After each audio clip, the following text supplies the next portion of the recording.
Hello and welcome to the Car Care channel, and welcome back to our 600,000 mile Lexus restoration project.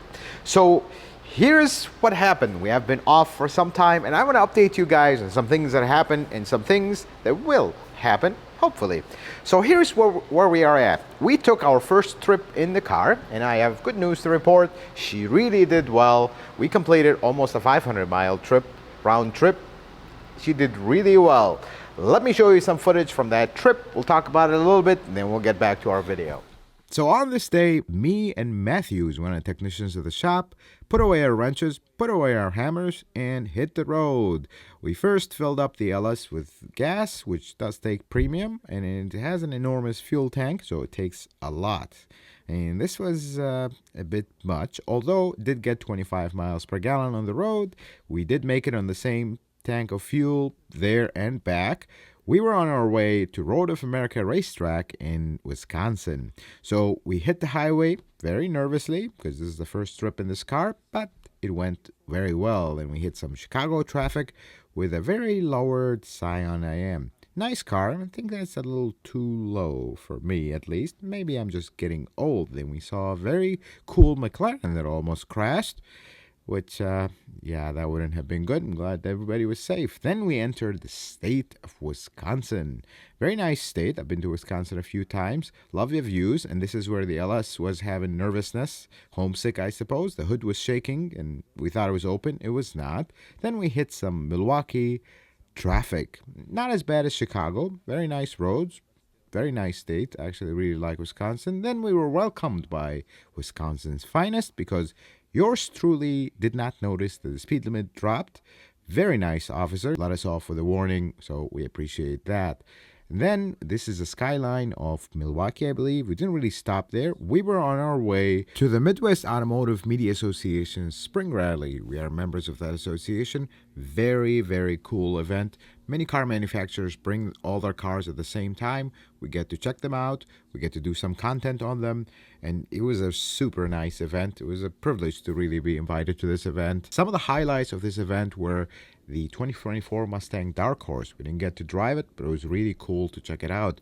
Then we checked out some Hondas. I believe this was the Honda Accord Hybrid. Really like where Honda's going with their cars. This is the new Subaru Impreza. I really liked it. And then we checked out the BMW 760 IL. I really like this car. Perhaps not for reliability, but it was nice. Then the Ford Bronco. Didn't like the four-cylinder engine. Did like the cool intro when you start the car. I thought that was really cool. We got to drive a lot of those off-roading trucks, like the Chevy Colorado Trail Boss. I thought it was a pretty cool truck.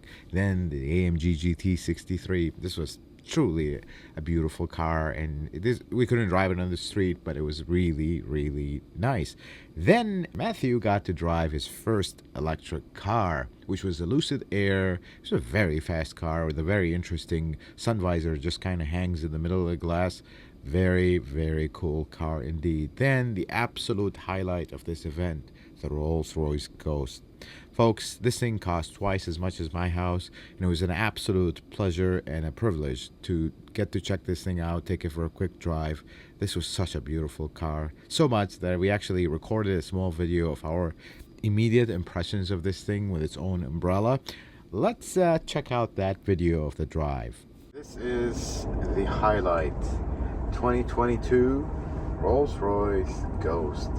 Folks, this is my kind of car, but I have to admit, this is a very, very bad car because it costs twice as much as my house. Here we are driving it, and it is very bad influence. Let's put it this way. This is absolutely my kind of car. I love big sedans, and I love quality of craftsmanship, and this is absolutely the next level. This is just over the top for me, and to have the privilege of driving it is just, yeah. Well, we're gonna have to pretty soon get back to reality and go from this to driving our 600,000 mile Lexus. So maybe we'll go drive a horrible car in between just so we can step down, because when you go from this to any other car, you're just gonna feel like there's no other car like this, and that is the case. Yes, these do cost $500,000, but you see why they do that, because it's just, you isolate from the world. This is possibly my favorite car out of this event that we went to. This is actually the second time we drive it, because why not? Let's enjoy the drive.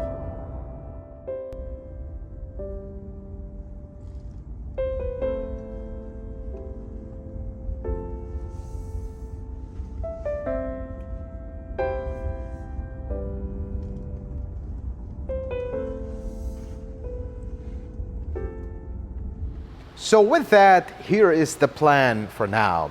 Remember at the beginning of the series, I told you I don't like cars that leak oil. They drip on the driveway, they make a mess, they smell. That's not my thing. It's just, I am blessed to have the ability to fix them. Let's do it. So this is gonna be kind of a mini series in a series. We're gonna tackle every single oil leak on this car to a point where we get it leak free. Hopefully, we're gonna try. We're gonna do our best here.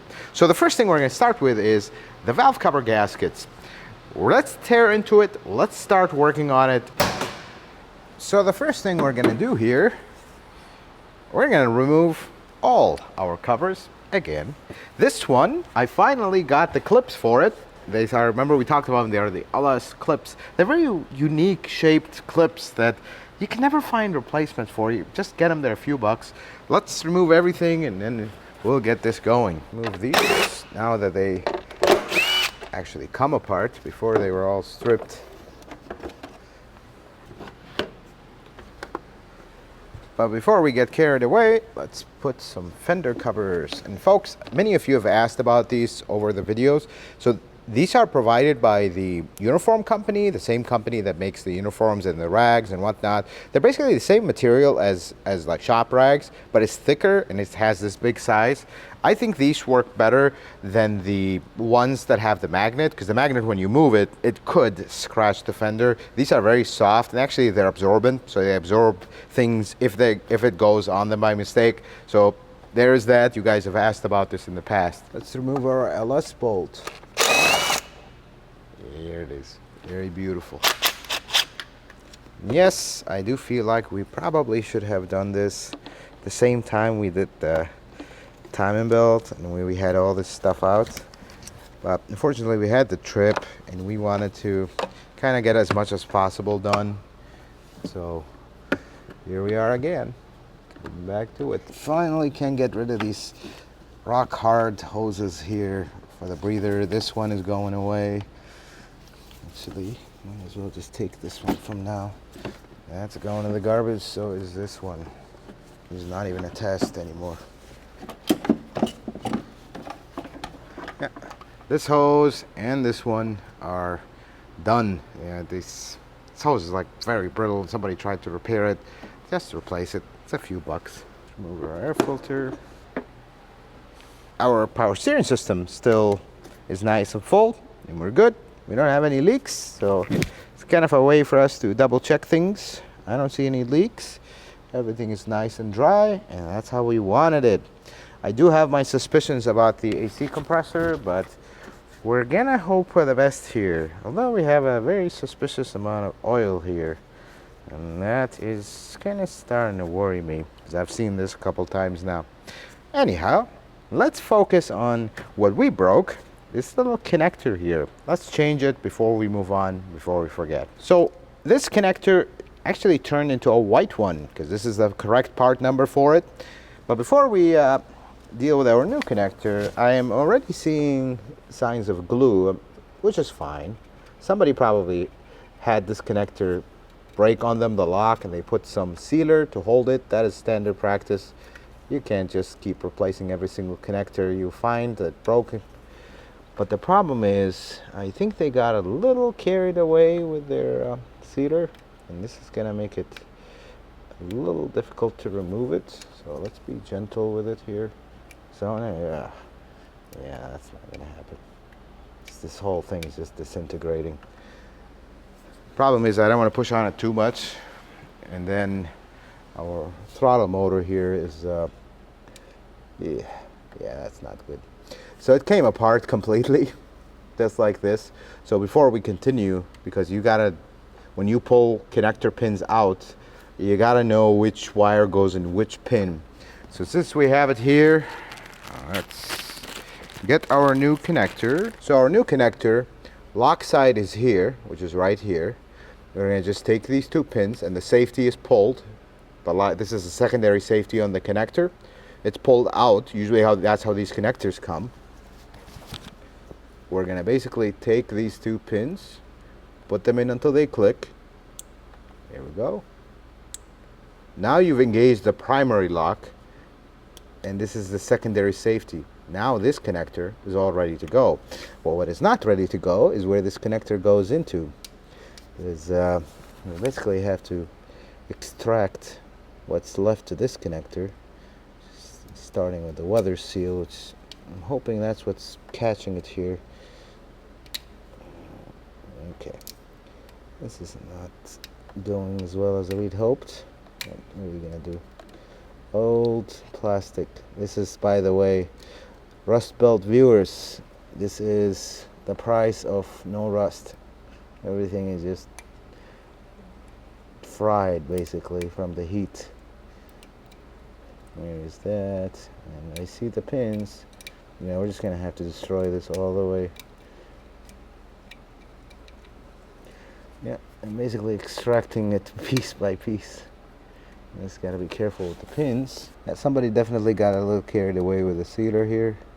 I see sealer inside, and that's not good. That's okay.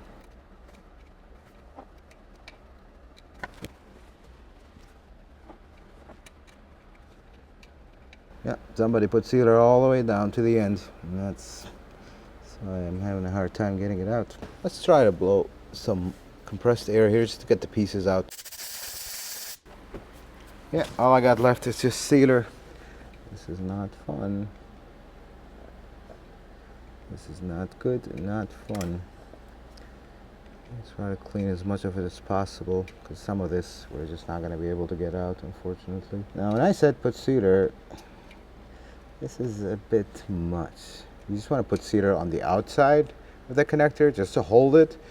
But when you put it inside like this is very difficult to clean. And actually, flat dangerous, because I'm like prying right very close to the pins, and if you move these pins too much, they're gonna break, and then basically your throttle body is done. And we don't want that. We don't want to add to the already massive bill of this thing.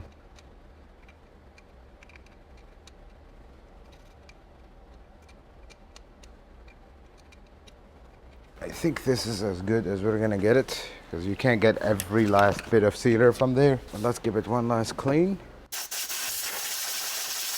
Well, I suppose this is the moment of truth. If this plugs in, yeah, this is not plugging in, which means you still have a piece of the connector in there, because the sealer should compress whatever is left. Ah, there it is. So I thought that was sealer, but it was actually a piece of the connector. There it goes. There's another piece here. Yeah, folks, don't put kind of a life lesson, if you would. Don't put sealer inside connectors. Just replace these connectors. Oh, that I had movement of the pin I didn't like. Let's hope we're okay. Jason, it's like you break the piece from the top, then it falls behind the other pin, and you can't really get it out without bending the pin. You don't want to do that too much. Let's clean that one more time. Let's see if we're successful. We are not successful.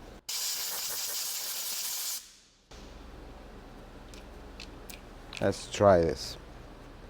Are we good? No, I don't like this. And I see the problem. Problem is one of our pins is bent too much because it has a piece behind it. Now I see that piece. This is, yeah. Let's just make it right and move on, shall we?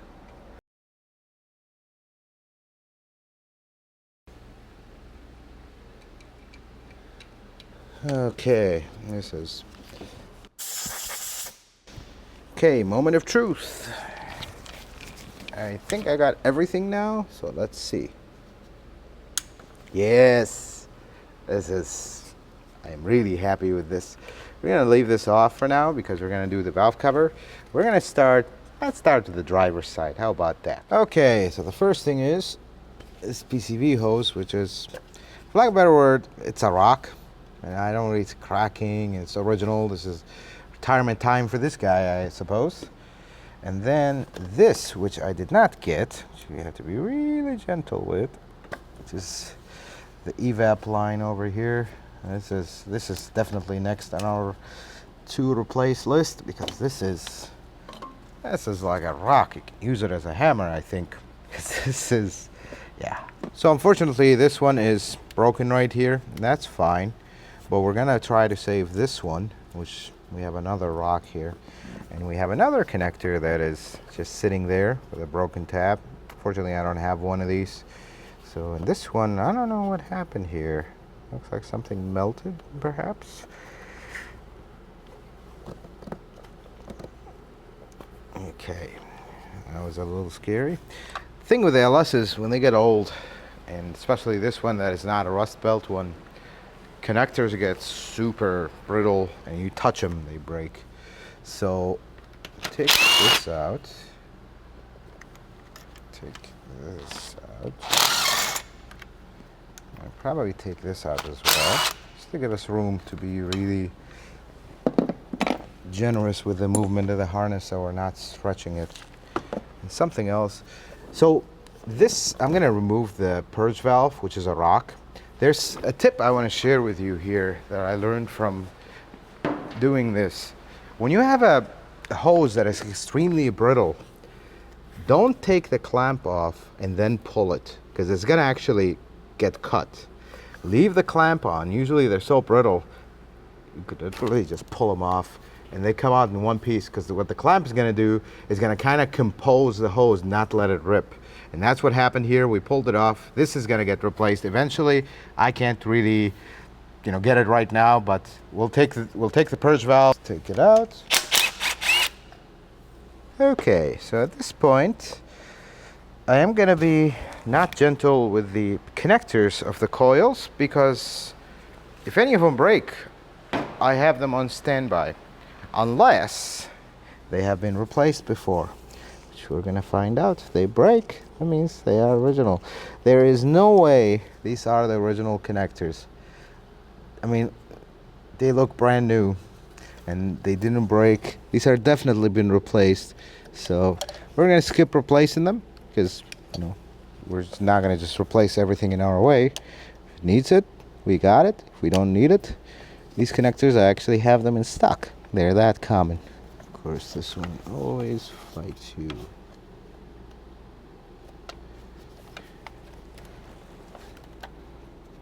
There we go. Let's remove the coils, which are not staying with us for the journey of this car. These coils are tiring. They're not the original coils. I don't think any of them are. Coils usually don't last this long. And I don't like about these coils is not two of them are the same. So it's kind of an unknown just collection of coils. This one has oil on it, of course. This coil has markings on it. Let's see the next coil from our collection of different coils. This one also has oil on it, and it is a different brand. So this one says some numbers on the side. This one says YEC, which actually does say made in Japan on it. This one doesn't. It's actually a different color. I hope you can see it on camera. But these are two different coils. And then the third coil on this bank is, and this is where the dipstick is in the way. This coil says a completely different markings than all the other two. So now this is coil brand number 3. This one has like stamped, this one has stamped lettering, this one just have printed. This one says YEC made in Japan. And then the fourth coil,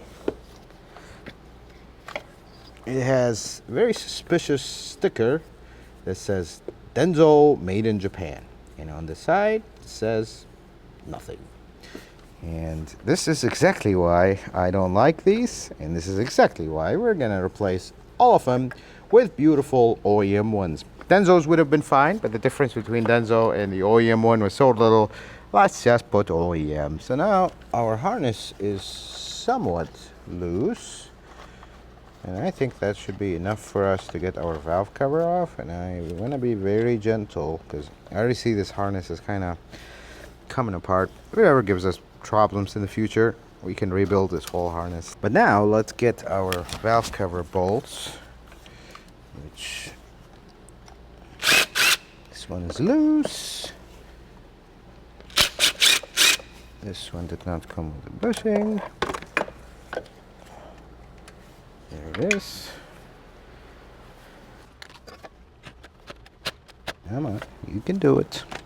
This is where the dipstick is in the way because it's bent. Let's bend it back to its original position, at least close to. This one is loose.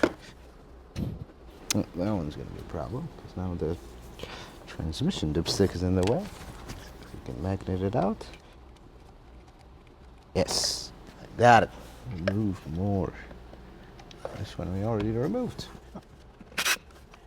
These are not loose. So folks, when you do valve cover gaskets, especially on the older style, this is an older style valve cover. This is a timing belt engine, not a chain engine. Sometimes you'll find loose bolts. Don't be alarmed by that. That is actually somewhat normal, and hence the reason why we're replacing the valve cover. As the gasket gets old, as it gets hard and brittle and you can't really move it, it kind of loses its plasticity, and now the valve cover no longer has clamping force. Some people will tend to want to just, oh, I'm just going to tighten in these bolts and that will compress the gasket more and we'll have a seal. Don't do that because the gasket is already old and you're compressing it, it's just going to crack, and now you're going to be really leaking oil everywhere. Don't be tempted to do that. See, this one is super loose, the last one. And that's okay. That's normal. Now, I think we have one more bolt. Let's get some of these. Yes, we have one more bolt. Just gonna get these out. I'm gonna be gentle with the harness. Let's remove our last bolt, which is conveniently right where the fuel line is. There it goes. And folks, if you're doing a job like this, this is essential. This is a very long extension with a swivel 10, but the most important thing about it, this is a small part. You can really get it in tight spaces. Now this is made by Snap-on and it's really expensive, but Gear Wrench made a version. It's not as good, but it works really good, and you can buy basically the whole set for the price of one of these. If you're not a professional mechanic, this doesn't make sense. If you are though, this is a really good tool. 10, 12, 14 is a must if you work on Toyotas and others as well. Let's get our last bolt, which is also stuck. I don't think I can reach it with my hand. Oh, maybe I can. Yes, I can. There we go. Now the moment of truth. I think we got all our bolts. How does a 600,000 mile engine, original, look like on the inside?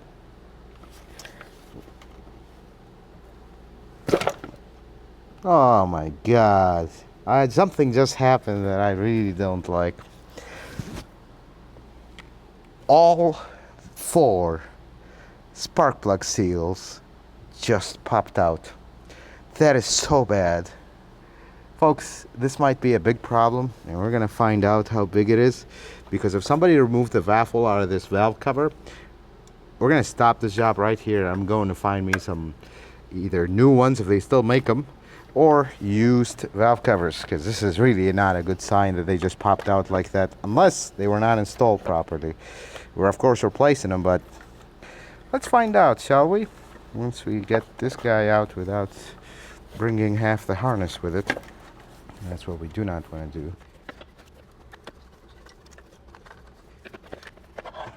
So let's take a look inside the 600,000 mile engine. You know what?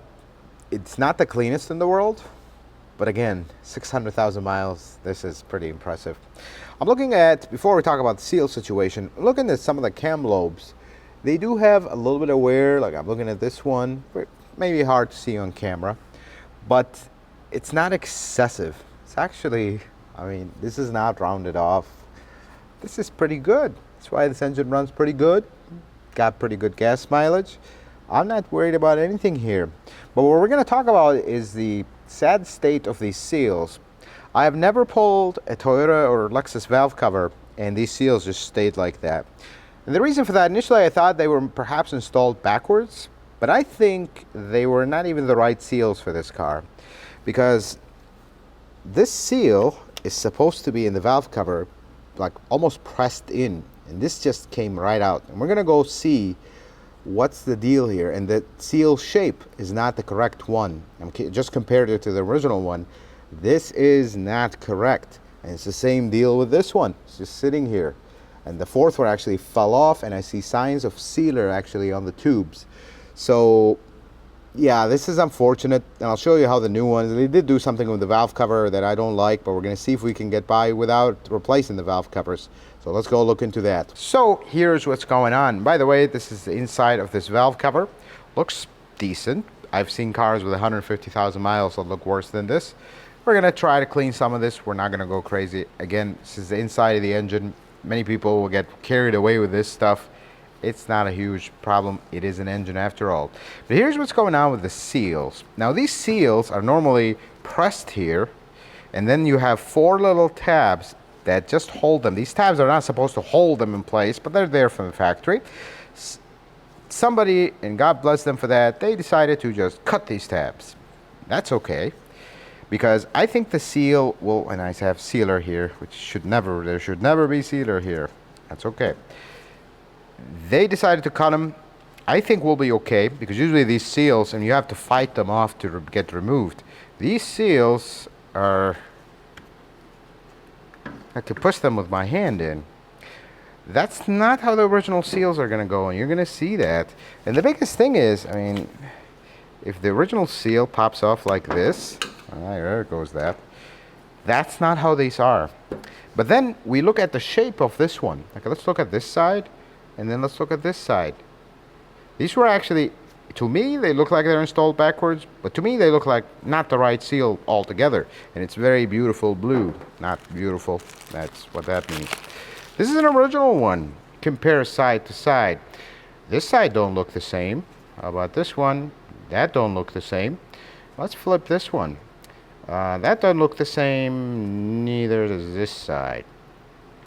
So I'm assuming what happened here is this seal was not actually the right one for this car, or some aftermarket something decided. I don't know what happened here, honestly, and it's irrelevant. Basically, these are incorrect seals, and that's why they were leaking. They're not even like hard. They look like they were replaced not too long ago, but I have sealer on this one. There should never be sealer here. And the best part is, whenever you see these blue gaskets, run away. I have yet to see a blue gasket, probably a manufacturer or like a fashion, that is good. Don't use them. When you use the valve covers, always use the original when it comes to Toyota. It's not worth it. They're not expensive. I see people paying more for these aftermarket that don't even fit right, and they don't even look like the original one. They pay more for it. And these tube seals, if you're going to replace them, get the originals. Having said that, we're going to do some light cleaning here. And the other thing we're going to do is, which is actually super common on these LS, is this leaks. And I already see the sealer. Again, don't understand why sealer is here when there's a gasket. Also going to replace the gasket on the oil cap, which is another source of leak. But more importantly, we're going to replace the PCV valve and the grommet behind it. There's actually a whole cover that is missing for this. The cover doesn't do much, but it helps me sleep better at night. Let's get to work, clean this up. We'll install the seals so you guys can see how the original seals sit in here, and then we'll start assembly.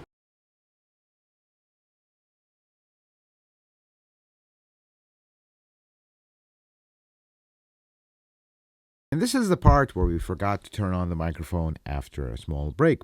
So what we're doing here is we're going to take the tube, which did have a lot of sealer on it in addition to the gasket. There's a small note about when you have sealer on aluminum that you need to clean. So don't grab a power tool and kind of clean it up real quick, because that leaves gouges in the aluminum and now the gasket won't seal anymore. You want to take a razor blade, just clean the big stuff, and then use red Scotch-Brite pad and just clean it up. That is a lot less invasive, and you won't have issues with an uneven surface where the gasket sits. So after we cleaned this surface, we started cleaning a little bit on the tube itself, because it also has sealer on both sides. And I wanted to clean the inside of the tube. We couldn't really clean behind the baffles. That is inaccessible. But I wanted to clean the tube a little bit, because that's where you add oil, and it'll take all this stuff that is in the tube. Brake clean, and this is really not a bad moment. I really apologize for putting the brake cleaner right in front of the camera where you can't see anything that we're doing. But basically, brake clean, brush, clean the inside. It's a soft brush, not a very hard brush. Just clean the inside, brake clean it down, and we are good. And with that, this is the point where we realized that the microphone was off. Sorry about that. Here's the real video back. So now that we got to this point, before we assemble everything, I'm going to remove the gasket. This is another one that is always missed and always leaks. And people wonder why. Because there's actually a gasket here. And this one, just by looking at how rough it is, I think this one is the original one. I'm going to clean this cap a little bit. Probably should have gotten a new cap, but yeah, we want to preserve some the original stuff that don't matter, like the cap. And here is the gasket for the cap. Put that so you can see the part number in case you got an LS. You want to do this to it, extremely DIY. Just pull the cap, place the gasket, off we go. It goes like that, flat side facing the neck. Just like that. That's done. Now, let's reassemble our valve cover completely so we get it ready to be installed in the car. Starting with, here is the gasket for the filler tube, or oil filler as they call it. It's a metal gasket, so you want to make sure that the surface doesn't have any debris on it, like sealer, which is the opposite of what we had here. See which direction is the right one.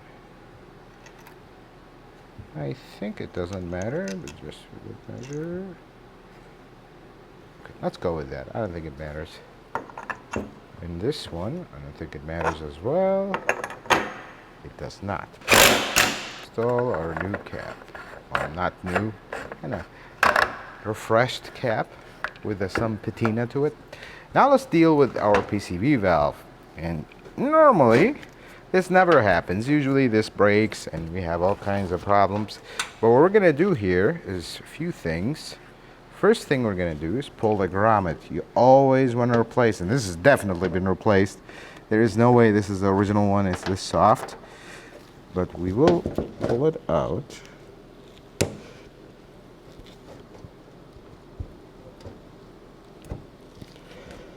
Okay, it's breaking down. It's giving us a fight. We just said you're not old.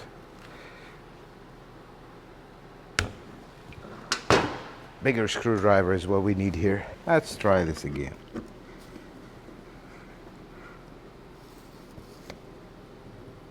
There it goes. One small tip if you're doing this, make sure your grommet comes out in one piece. Look at this one. It's complete. If it breaks in half, you gotta go and dig the pieces out. You usually will be able to get them off without a big fight, but just don't forget them in there in case. New grommets, these grommets are very inexpensive. Always replace them.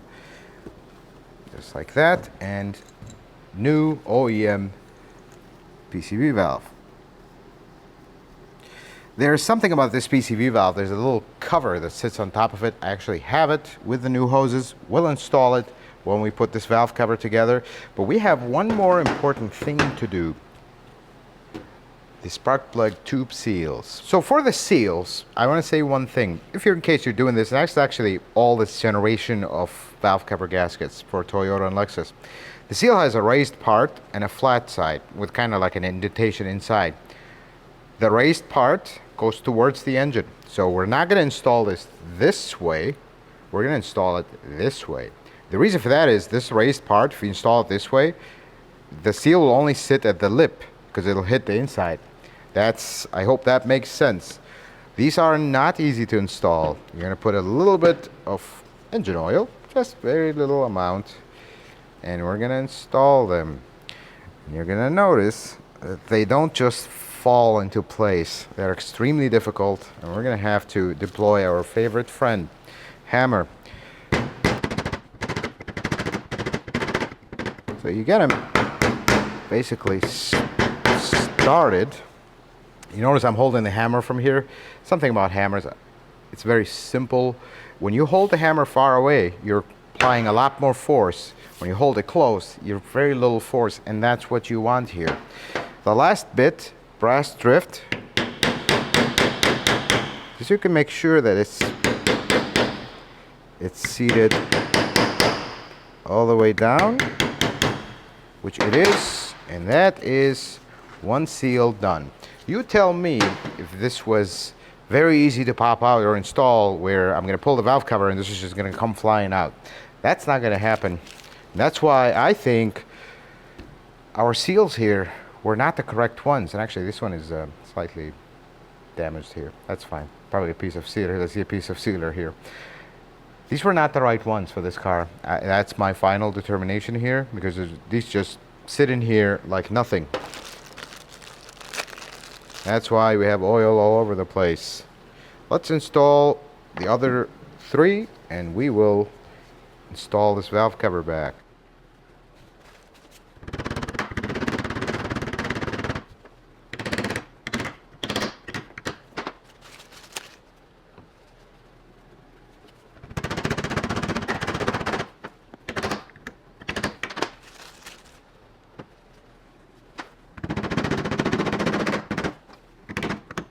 Seals are installed.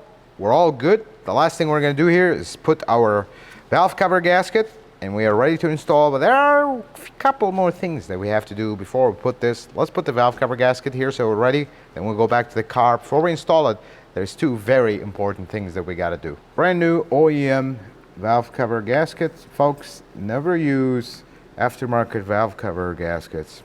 I know some of them will work and everything, but these are so inexpensive.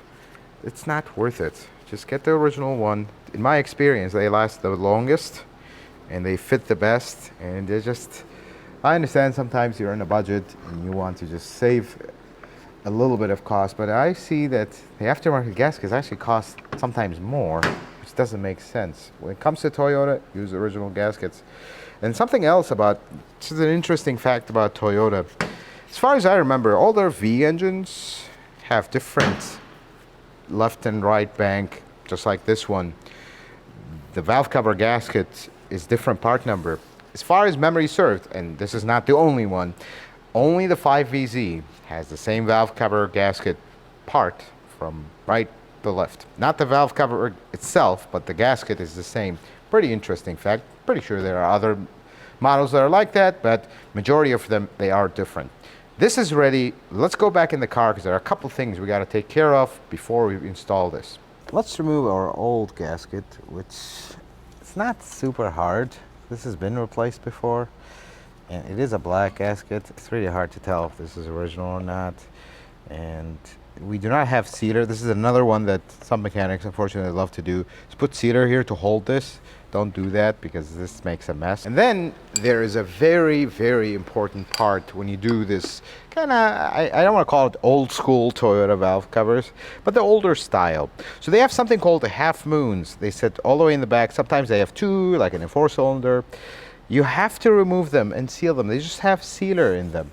This one, I think, just by the shape of the sealer and how not rock hard it is, I think somebody's done them, and that is very good.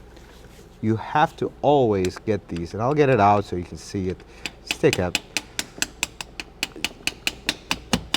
take an extension and kind of move it, and it'll slide. Once the slide broke the seal, you can pull it out. This is how it looks like. In the Toyota technician world, we call it half moon because it is half moon shape. So it is really unknown what this exactly does other than leak. This is the best part, because there was a time where this is where your distributor went or something or another. Well, that doesn't exist anymore. This engine never had a distributor. You can't really get the camshaft out of that way, so I don't exactly know what this does in the modern engines other than leak. So you clean it, you put sealer, put it back, and then there's a couple more spots. Every time you have a hump in this style valve cover, you put a little bit of sealer because it has to be there because the gasket will move and it'll be a perfect channel for oil to leak.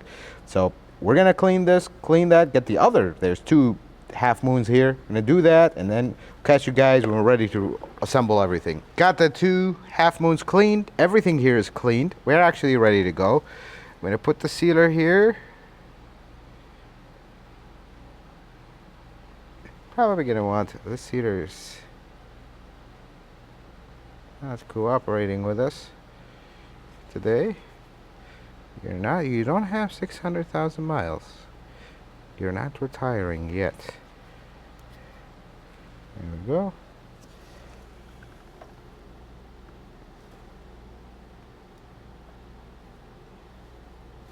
There's one of them. Let's put the second one.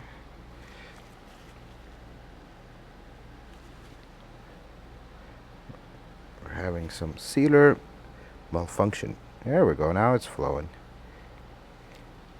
Okay.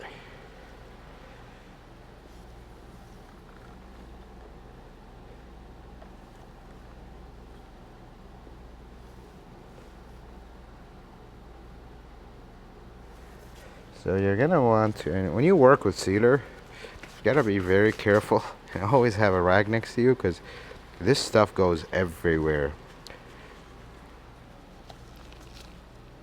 So I'm gonna put just a little bit on one of the humps of the half moons because it didn't ooze out. Then I told you, every time you see a hump, which we have 2 on this one, we're gonna put sealer right in the corner. There is 1, and then there is 2. That's good. Now we are ready to install our valve cover. Here it goes. Let's do this. The wires are gonna be in our way. Many things will be in our way, but we will get this done.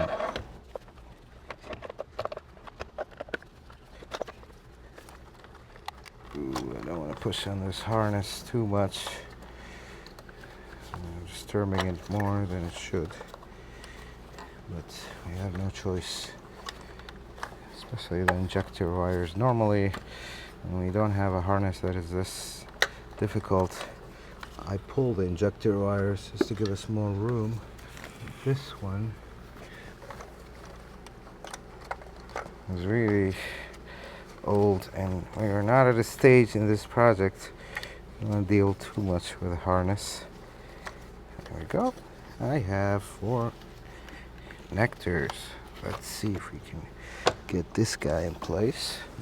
So something when you install valve covers, because as you see it's a very tight space, right before you put the valve covers, kind of run your hand, make sure your gasket did not come off anywhere, especially around the corners, which this one did not. And the other thing you do, line up your spark plug tubes. Once all of them are lined up, just give it one push. See, I got sealer all over me now. It's getting our very clean valve cover dirty. And that's just, such is life, I suppose, when you work on cars. That's it. It's in. Now we just gotta tighten our bolts. Before we do, let us try to clean some of this stuff. And that is not going to happen. You're gonna need some brake clean. So I would love these to stay relatively clean. We spend too much time cleaning them. We want them to stay nice and clean. Let's put our valve cover gasket bolts, tighten them, and we are pretty much done with this side.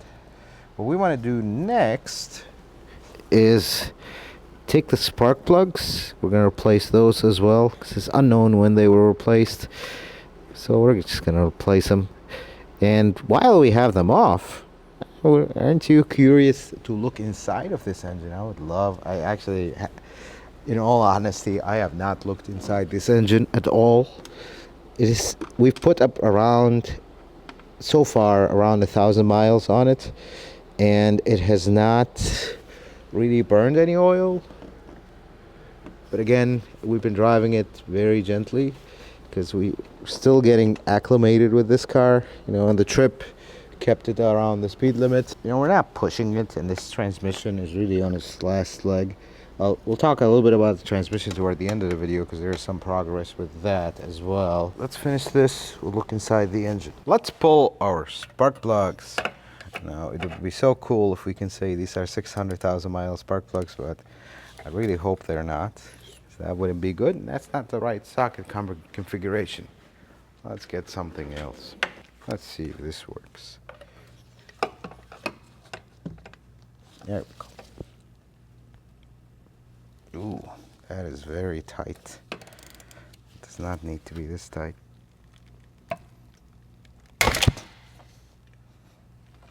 That is not good. We either broke the spark plug or we broke it loose. Okay. Disaster averted. Blood pressure can come down right now. We're good. We're good. They're over tight, extremely tight. They do not need to be this tight.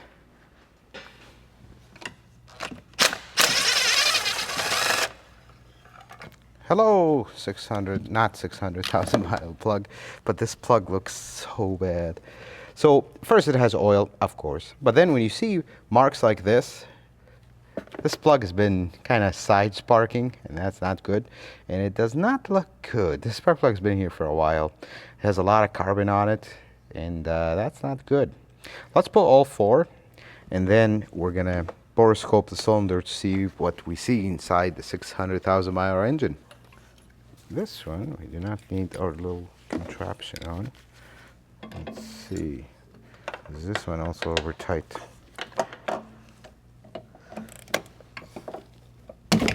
No, this one came out. That's good. So it's just first one that was tight. This one is very ugly. This one has a lot of carbon on it. I don't think this spark plug had been replaced in a while. And they said that supposedly they were replaced not long ago. I'm gonna beg to differ here. This is a Denso plug. It's the correct plug. It is a real iridium one. I see the tip right there. Let's pull all of them. Oh, that's just wonderful. This one is loose. Literally completely loose. That's very nice. And this one is also, it's not too bad. And the last one. So the last one, we need a small extension for.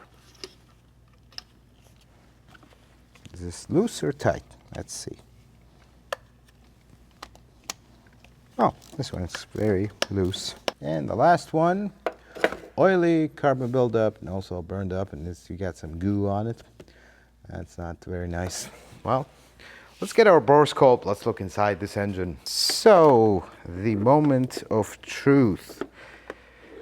Let us look inside the first cylinder here. There's a lot of oil there. That's okay. As long as we're not adding more oil here, should be good. Come on.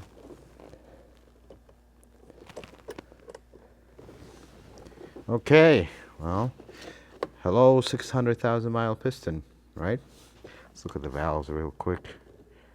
Ooh, a lot of carbon buildup, but as much carbon as there is, actually this one is not bad. All this stuff, one Italian tune-up, all this stuff comes off, but the exhaust, yeah, does have a lot actually. Not too bad. Let's look at the crosshatch. That is extremely impressive. Look at this beautiful crosshatch. Let's go around, kind of look around.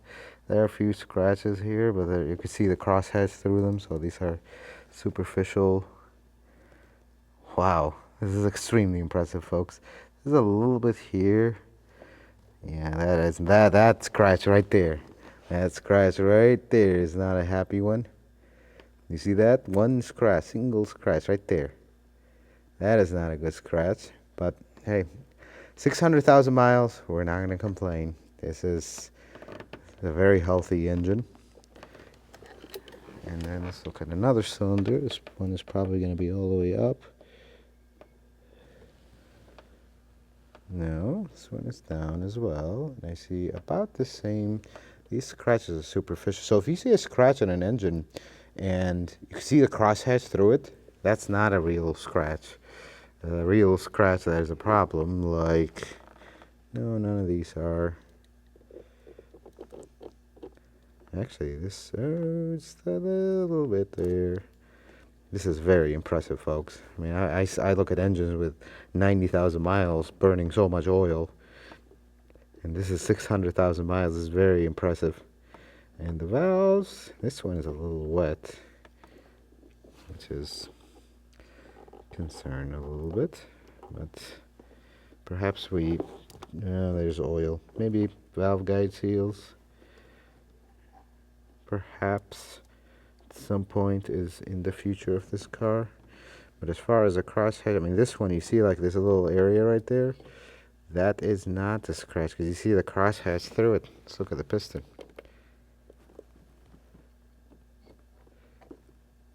Piston is actually, it has carbon on the edges, but that's actually pretty clean. I can even see the writing on it. Let's look at the second to last one. We got a lot of oil sitting in the tube though. Let me straighten this thing up.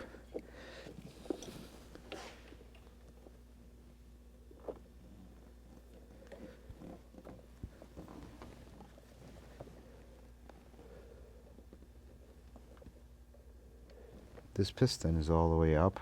See it a little bit. That little bit of oil probably fell from the spark plug tube.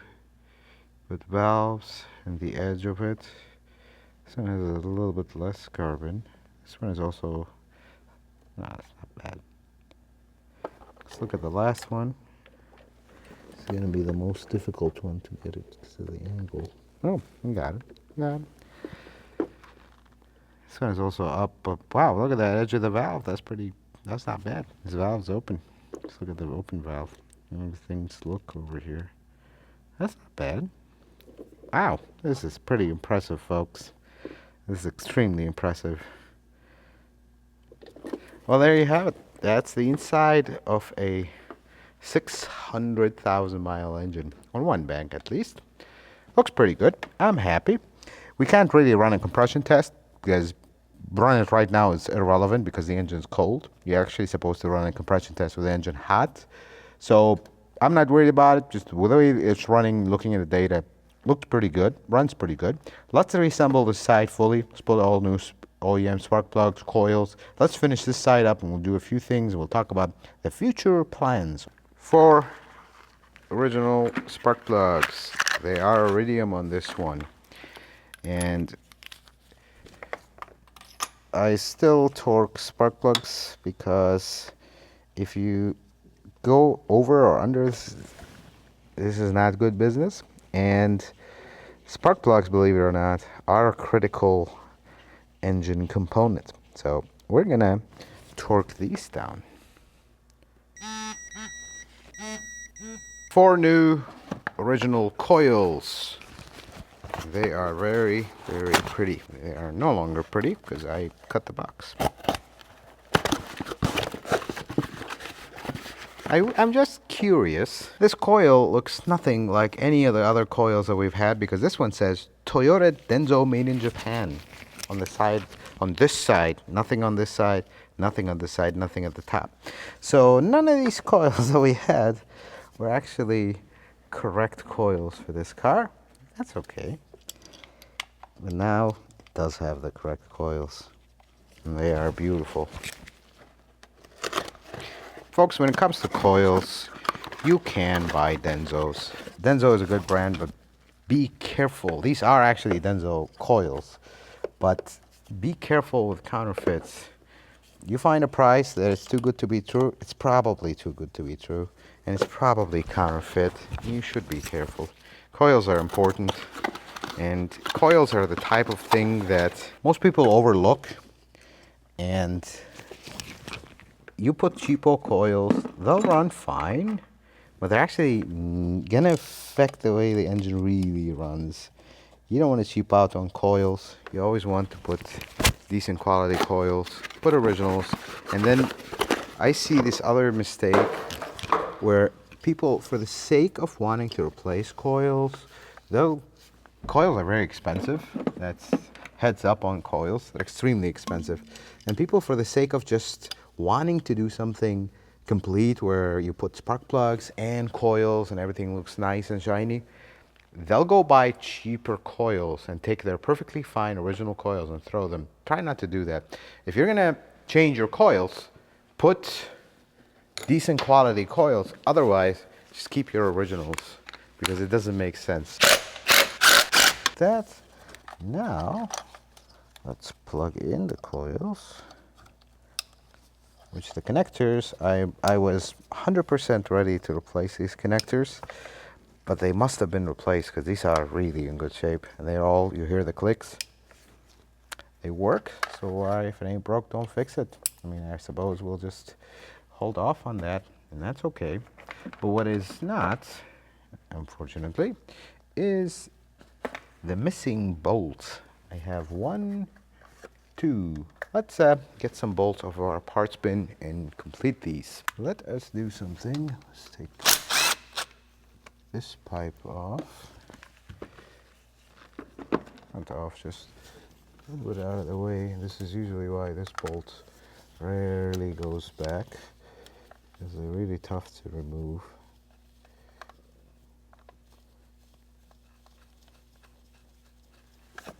One is in there.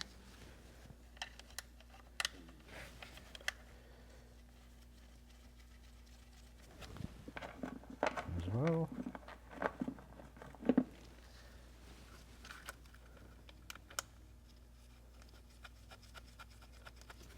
That one. And then the last one, I'm just gonna install it, even though it's not really doing anything, because should we ever do anything with this harness one day, I'd like to retain the original bolt. That last bolt, I'm just gonna wrench it on. That looks beautiful. Okay, that's good.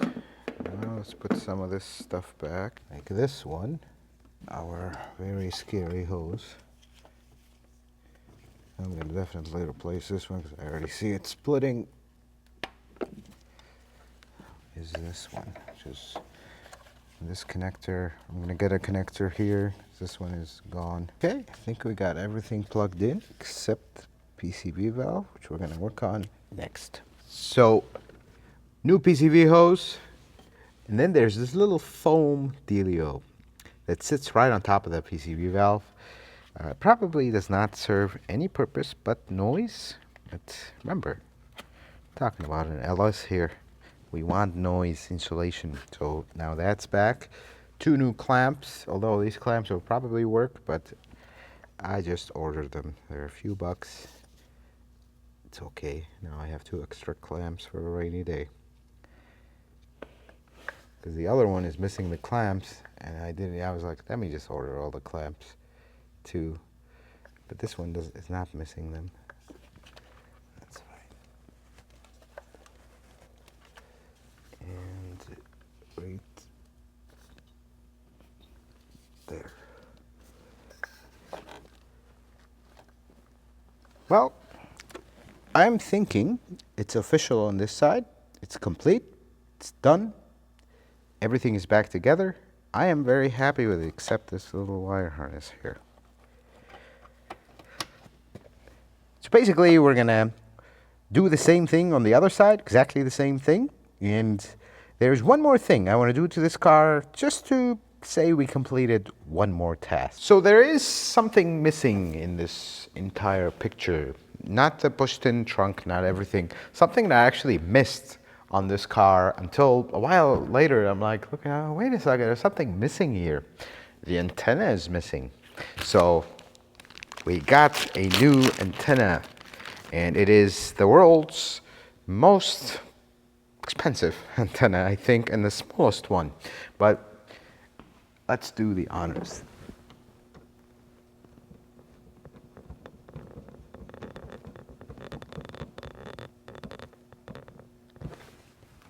I feel much better right now. And before we end up this episode, let's talk about kind of the future plans for this build, because I'm really excited for this. This is really bringing joys. Usually mechanics don't like to work on their own cars because you work on cars all day long, and the last thing you want to do is go home and work on more, or stay late like we are right now and work on more of your own car. But this project is really bringing me joy. I truly like this car, and I truly like bringing things back to how they were supposed to be. And this is, you know, whoever worked on it here and there, the ones that didn't do, didn't keep things proper, I'm kind of thanking them now, because I really enjoy bringing this back to what it is. It's a true joy. But here's the grand plan, if you would. I hope it goes as we plan, but hey, we'll work very hard for it and see what happens. But here's the plan. I want this to be leak-free, and it's a pretty kind of ambitious endeavor. I mean, it does have 600,000 miles, and that's okay. But right now, we got the valve covers taken care of, and that's good. But that was not really the biggest leak, and we kind of started from the top intentionally. The next episode, even though I cleaned the oil pan, the upper and lower oil pan, and we said I don't see any more leaks, I'm still going to pull them down. Because what I discovered the leak was, one leak on the side is actually the oil level sensor. It is really badly leaking, and we're just going to pull both pans, reseal them, get that all taken care of. So after that, we're going to get into possibly the biggest project with this car, the transmission. Folks, the codes are back, and during the drive, I noticed that it goes into torque converter lockup, then comes back. It's like all over the place. And the transmission, when we got there, the area was a little colder. Like, we got into the 30s, basically. I mean, the transmission would not shift out of drive when it was really cold. I mean, we had to let it run for a while, then it went to drive. I'm not going to have this, especially with our goal. We really have a lot of things planned to get this into high miles, and we're committed here. We're trying to do this, but I don't like this transmission. I think this transmission is ready for retirement, folks, because taking it apart and rebuilding it and all that, cost-wise, is not going to make sense, and we're going to be down so long time on this because the shop is busy and we're trying to do everything. So I actually bought a transmission. The initial, I really appreciate your feedback, by the way, on that. That was really helpful to just kind of like get the consensus of where everybody's at. So the 45,000 mile transmission, unfortunately, I found some things I don't like about it, and the seller was not responding, and I just didn't like that transmission. So we went with another transmission. It does have 94,000 miles. It is from California, so it'll be hopefully a rust-free example, not all oxidized and whatnot. We will be doing that after the oil pan. Probably going to be a 2-episode endeavor. That's a little bit of a bigger job, but we will get that taken care of. And the last leak, which probably deal with at the same time, is the pinion leak in the back, and that should make this a leak-free car, which means we only have 2 things left on this project.